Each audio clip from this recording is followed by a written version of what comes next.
ఇంజక్షన్స్లు ఇచ్చి టానిక్ లాంటివి పెట్టి ప్రభుత్వానికి రావాల్సిన ఆదాయాన్ని కొద్దిమంది కుటుంబాల చేతుల్లో బయటట్టు చేశారు. అటువంటి దాన్ని మేము పోలేం.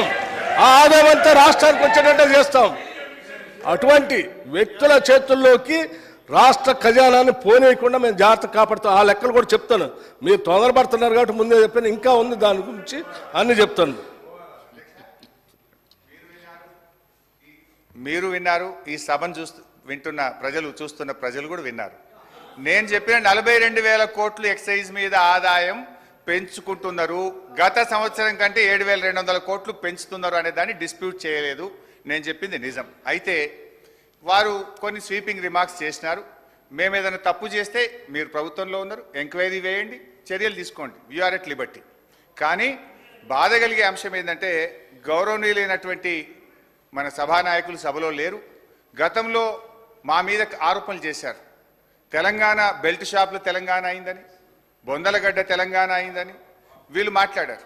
మరి ఇప్పుడు మీరు మద్యాన్ని నియంత్రించి బెల్ట్ షాపులు ఎత్తేస్తామని మీ ఎన్నికల మేనిఫెస్టోలో చెప్పారు.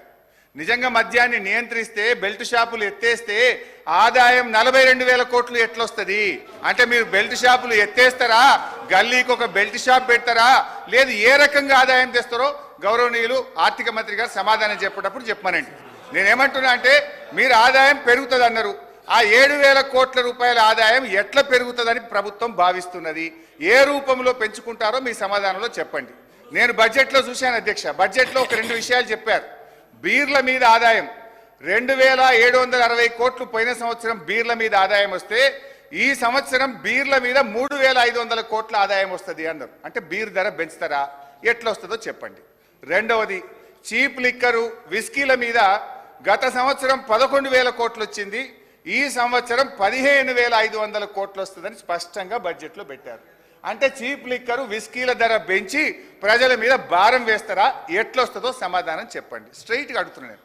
సో మొత్తంగా ఈ ఎక్సైజ్ ఆదాయాన్ని దయచేసి ప్రజలను, ఈ తెలంగాణను బొందలగడ్డ తెలంగాణ చేయకండి, బెల్ట్ షాపులు ఎత్తేయండి.